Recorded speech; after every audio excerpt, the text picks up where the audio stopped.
If I really want to become an effective communicator और मैं अपने कम्युनिकेशन को मजीद बेहतर करना चाहता हूँ तो मुझे कम्युनिकेशन बैरियर्स को समझना बहुत जरूरी है। First major barrier is distraction. While communicating we face a lot of distraction, जिसकी वजह से हमारा कम्युनिकेशन कभी प्रॉपर हो नहीं पाता। डिस्ट्रैक्शन दो तरह की होती है, एक होती है इंटरनल और एक होती है एक्सटर्नल। समटाइम्स जब आप किसी मीटिंग में होते हैं, किसी क्लाइंट के साथ बात कर रहे होते हैं, किसी इंडिविजुअल से बात कर रहे होते हैं, आपका फोन आने लगता है, कोई मैसेज आ जाता है, कोई व्हाट्सएप पे नोटिफिकेशन आ जाती है, because there is a lot of technological hacks are available in the market. बहुत सारे एप्लीकेशंस पर आप अवेलेबल होते हैं, एट द सेम टाइम आपका वाईफाई खुला हुआ है तो आपको बेल आ रही है। सब एक्सटर्नल डिस्ट्रैक्शंस होती हैं जो कि आपको कम्युनिकेशन के दौरान फेस करनी पड़ती है, जैसे कोई बाहर की बेल बज जाए, कोई दरवाजे पे खटखटाना शुरू कर दे, कोई बगैर नॉक करे आपके रूम में आ रहा है, इसे एक्सटर्नल डिस्ट्रैक्शन कहते हैं। इंटरनल डिस्ट्रैक्शन यानी वो नेगेटिव इमोशंस जो कि आपके अंदर हैं, एंजाइटी, फ्रस्ट्रेशन, इरिटेशन, लोनलीनेस, ये वो तमाम इमोशंस हैं जो कि आपके इंटेलिजेंस को यानी आपके इंटेलेक्ट को कंट्रोल करते हैं, यानी आपके माइंड को कंट्रोल करते हैं और आपको इफेक्टिवली कम्युनिकेट करने नहीं देते। इसलिए बहुत जरूरी कि आप इमोशनली इंटेलिजेंट बने, अपने इमोशंस को कंट्रोल करना सीखें ताकि आप अपने कम्युनिकेशन पर भी कंट्रोल ला सकें और आप फॉल्स कम्युनिकेशन की तरफ ना जाएं। Second major barrier the concerns of others. बहुत से लोग बात करते वक्त ये सोच रहे होते हैं कि दूसरों के कंसर्न्स क्या होंगे, रिजल्ट क्या आएगा, लोग पता नहीं क्या सोच रहे होंगे, इनफैक्ट लोग क्या कहेंगे जब मैं बात करूंगा in meeting, while presenting, while delivering a की नोट। लोगों का फीडबैक, लोगों का दिमाग इस बात पर होता है कि लोगों के कंसर्न्स क्या होंगे, ये जो मैं बात कर रहा हूँ क्या ये लोग इस पर सहमत होंगे अभी नहीं, लोग इस बात से एग्री करेंगे भी नहीं करेंगे। While communicating it's really important that you build that competence, you need to understand कि जो मैं बात कर रहा हूँ वो मेरे लिए कितना इंपॉर्टेंट है, दूसरे जरूर समझेंगे। अगर मैं दूसरों के पर्सपेक्टिव और दूसरों के कंसर्न्स को हर वक्त अपने जहन में रखूंगा कि दूसरे क्या सोच रहे होंगे, क्या रिजल्ट निकलेगा, इम्पैक्ट क्या आएगा, तो डेफिनेटली मैं कभी भी इफेक्टिवली कम्युनिकेट नहीं कर पाऊंगा, यानी मेरा माइंडसेट, मेरी इंटरनल थॉट्स मुझे बार बार ट्रिगर करेंगे और मैं कभी भी प्रॉपर्ली कम्युनिकेट नहीं कर पा रहा हूँ। Barrier number 3, judging the other person. A lot of time while communicating with someone, we are judging that other person, we are judging their mindset, we are judging their कि यार ये इंसान तो ऐसा ही होगा। A lot of times while communicating, we looking from the hindsight कि माजी में मेरे साथ ऐसा हुआ था या इस इंसान ने ऐसा किया था तो अब भी ऐसा ही करेगा। जिससे भी आप कम्युनिकेट करें, जब तक आपका माइंडसेट उस शख्स के लिए क्लियर नहीं होगा, जब तक आप उसके लिए एम्पैथी या रियलाइजेशन को बिल्ड नहीं करेंगे, कभी भी आप उससे प्रॉपर्ली कम्युनिकेट नहीं कर पाएंगे, बिकॉज आप कनेक्ट नहीं कर पा रहे। प्रॉपर कम्युनिकेशन के लिए it's really important that you connect with others, in fact you connect with your employees, you connect with individuals, and for that it's really important कि अपने misconceptions को clear कीजिए। अपने अंदर आपके जहन में जो बातें उस सामने वाले शख्स के खिलाफ है या जो भी misconception है, जो भी assumptions है, उन्हें दिमाग से निकालिए और फिर properly communicate कर सकेंगे। Number 4,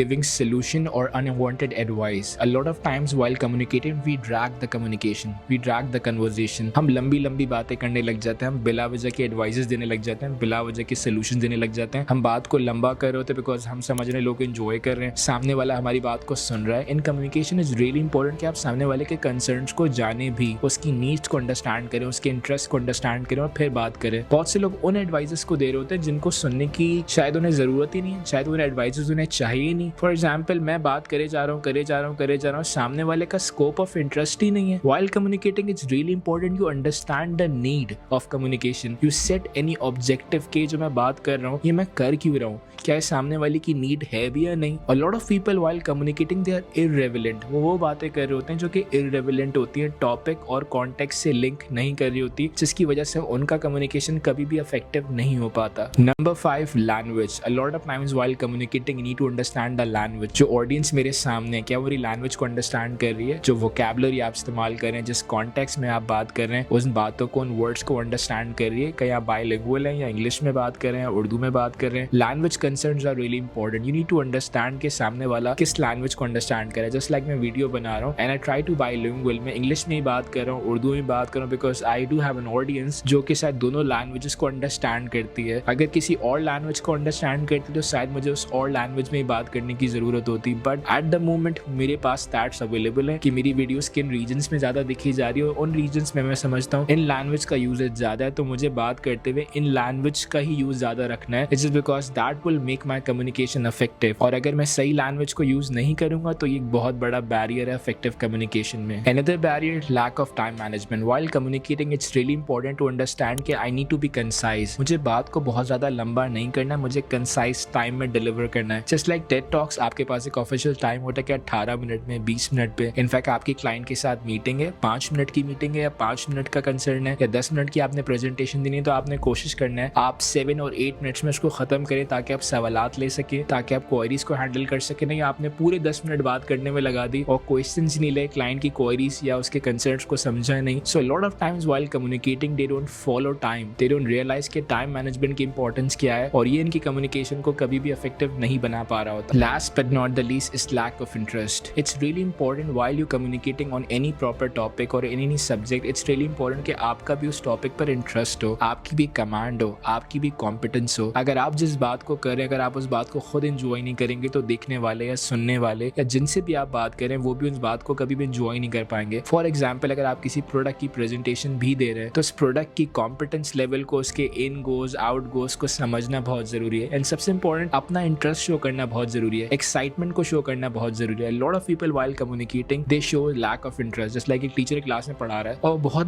बोरियत के साथ पढ़ा रहा है, बहुत बेजारी के साथ पढ़ा रहा है. And that's why lot of classrooms में इफेक्टिव कम्युनिकेशन क्यों नहीं हो पा रहा, बैरियर्स क्यों आ रहे होते हैं, बिकॉज टीचर्स खुद बहुत इंटरेस्टेड नहीं हो सब्जेक्ट को पढ़ाने में, या उसकी कॉम्पिटेंस लेवल को नहीं समझ रहे, या फैसिलिटेशन स्टाइल को नहीं समझ रहे, या कम्युनिकेशन स्किल की सिग्निफिकेंस को नहीं समझ रहे कि इस सब्जेक्ट को डिलीवर कैसे करना है. एंड उसमें इनका लैक ऑफ इंटरेस्ट होता है. और जब भी आपका लैक ऑफ इंटरेस्ट होगा किसी भी सब्जेक्ट में, किसी भी टॉपिक में, आप उसको एंजॉय कर फैसिलिटेट नहीं कर होंगे और ये आपकी कम्युनिकेशन को इफेक्टिव नहीं बना रहा होगा. आई होप कि आपको ये पॉइंट्स समझ आए होंगे and I am sure you would apply this points. In points को फर्दर आप इंटरनेट पर रिसर्च कर सकते हैं, पढ़ सकते हैं, बिकॉज मैं समझता हूँ ये वीडियो काफी नहीं है इन पॉइंट्स को समझने के लिए. इन वीडियोस को डेवलप करने का मकसद एक अवेयरनेस को बिल्ड करना है ताकि आप फर्दर जाकर रिसर्च कर सकें, पढ़ सके, because it's not a overnight thing कि आपने कम्युनिकेशन पर एक वीडियो देखा या एक मैसेज सुना और आपको कम्युनिकेशन के बैरियर समझ आ गए. The lot of researches, a lot of content is already available in the market and that needs to be heard, that needs to be listen. Socrates भी कहते हैं ना, तुमसे पहले जो लोग आए उनके काम को पढ़ो, उनके काम को सीखो, उन्हें जाया ना करो.